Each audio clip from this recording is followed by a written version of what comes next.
Assalamualaikum warahmatullahi wabarakatuh. Selamat pagi anak-anak. Selamat datang di kelas digital Lamongan. Sekolah dasar cerdas berkarakter. Yeay! Bagaimana kabarnya hari ini anak-anak? Semoga selalu dalam keadaan sehat. Hari ini kalian akan belajar bersama Bu Emira. Bu Emira berasal dari SDN 7 Babat. Sebelum memulai pembelajaran, mari kita berdoa terlebih dahulu. Bismillahirrahmanirrahim. Hari ini kita akan belajar kelas 4, tema 1, indahnya kebersamaan, subtema 1, keberagaman budaya bangsaku, pembelajaran 6. Tujuan pembelajarannya adalah sebagai berikut. Yuk kita simak materinya. Baca kembali teks tentang suku Minang yang ada pada pembelajaran sebelumnya. Kemudian, temukan dan tuliskan gagasan pokok dan gagasan pendukungnya. Anak, mari kita menemukan gagasan pokok dan gagasan pendukung dalam setiap paragraf. Pada paragraf yang pertama, terdapat 5 kalimat. Dalam kalimat yang pertama, menjelaskan tentang suku Minang dari Sumatera Barat. Kalimat yang kedua, menjelaskan tentang kalimat yang pertama, suku Minang itu disebut sebagai orang Padang atau orang Awak. Kalimat ketiga, menjelaskan kalimat yang pertama, yakni bahasa daerahnya suku Minang. Kalimat yang keempat, masih menjelaskan kalimat yang pertama, yaitu orang Minang gemar berdagang dan merantau ke daerah lain. Kalimat yang kelima, juga masih menjelaskan tentang kalimat yang pertama, yakni legenda dari suku Minang. Jadi, gagasan pokok pada paragraf yang pertama, yakni terdapat pada kalimat yang pertama. Gagasan pendukungnya terdapat pada kalimat kedua sampai kelima. Pada paragraf kedua ini terdapat 5 kalimat.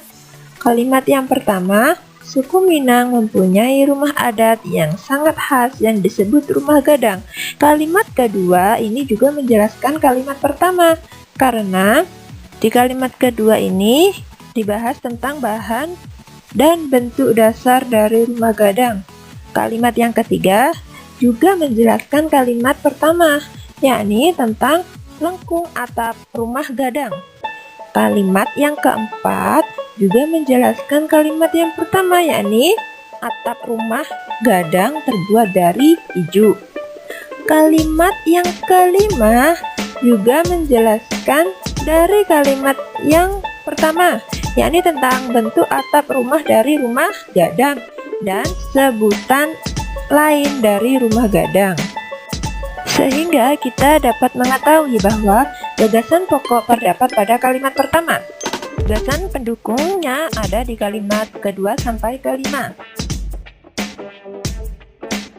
Pada paragraf ketiga terdapat 4 kalimat. Yang pertama, yakni suku Minang mempunyai alat musik tradisional Minang yang disebut talempong. Kalimat yang kedua menjelaskan dari kalimat yang pertama, yakni cara memainkan talempong. Kalimat ketiga juga merupakan penjelasan dari kalimat pertama, yaitu alat musik khas Minang yang lain. Kalimat yang keempat juga merupakan penjelasan dari kalimat pertama, yaitu saluang yang merupakan alat musik tradisional dari suku Minang, yaitu caranya memainkan. Jadi gagasan pokoknya ada di kalimat pertama. Untuk gagasan pendukung ada di kalimat kedua sampai keempat. Dalam paragraf keempat terdapat 2 kalimat. Kalimat yang pertama, suku Minang juga memiliki banyak jenis tarian, di antaranya tari pasembahan dan tari piring. Pada kalimat kedua ini menjelaskan dari kalimat pertama, yakni penjelasan tentang tari Pasembahan.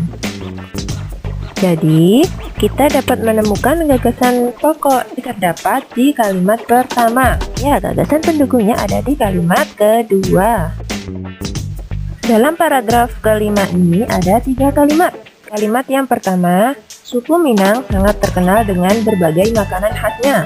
Kalimat kedua menjelaskan dari kalimat pertama, yakni makanan khas dari suku Minang adalah rendang. Kemudian kalimat yang ketiga ini juga menjelaskan dari kalimat yang pertama, yakni makanan khas selain rendang adalah sate Padang dan dendeng balado. Jadi, gagasan pokok paragraf kelima ini ada di kalimat pertama. Gagasan pendukung ada di kalimat kedua dan ketiga. Tadi kita sudah menemukan gagasan pokok dan gagasan pendukung dalam setiap paragraf. Jadi, kalian tentunya mengetahui apakah itu gagasan pokok dan apakah itu gagasan pendukung. Gagasan pokok adalah ide utama yang dibahas dalam suatu bacaan. Bisa berupa kalimat inti atau pokok paragraf. Gagasan pendukung adalah uraian atau tambahan informasi untuk gagasan pokok. Dari pengertian tersebut, kita dapat mengetahui perbedaan antara gagasan pokok dan gagasan pendukung. Jika dalam gagasan pokok terletak pada kalimat utama, dalam gagasan pendukung terletak pada kalimat penjelas. Gagasan pokok berisi tentang ide pokok paragraf. Gagasan pendukung berisi uraian atau penjelasan atau tambahan informasi. Dalam setiap paragraf hanya terdapat satu gagasan pokok, sedangkan untuk gagasan pendukungnya bisa lebih dari satu dalam tiap paragraf. Indonesia terdiri atas keragaman suku, budaya, agama, dan sosial. Keragaman tersebut merupakan identitas bangsa Indonesia. Sebagai warga negara yang baik, kita harus menjaga persatuan dan kesatuan dalam perbedaan dan keberagaman tersebut. Nah, di dalam sekolah mungkin terdapat keragaman. Ada yang berbeda agamanya, berbeda asal sukunya, asal daerahnya, budayanya, dan sosialnya. Tetapi meskipun berbeda-beda, tetap harus bersatu, berteman, rukun, dan tidak boleh mengejek teman yang berbeda dengan kita. Sekarang, buatlah rencana kegiatan yang mencerminkan sikap persatuan dan kesatuan dalam perbedaan di lingkungan sekolahmu.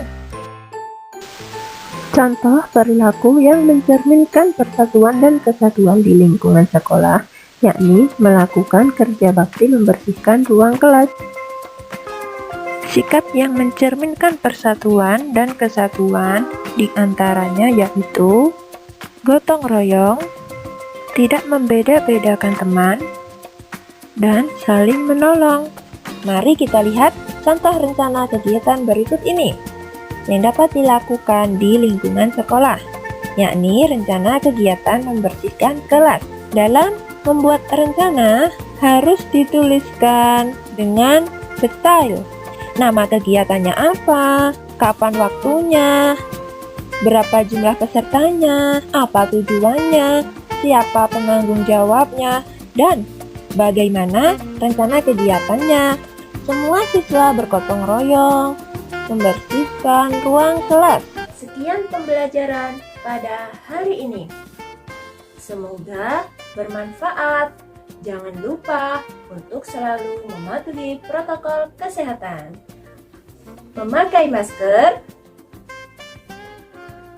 mencuci tangan dengan sabun atau menggunakan hand sanitizer, dan menjaga jarak. Tetap semangat belajar bersama Kelas Digital Lamongan. Terima kasih. Assalamualaikum warahmatullahi wabarakatuh. Sampai jumpa pada pembelajaran selanjutnya.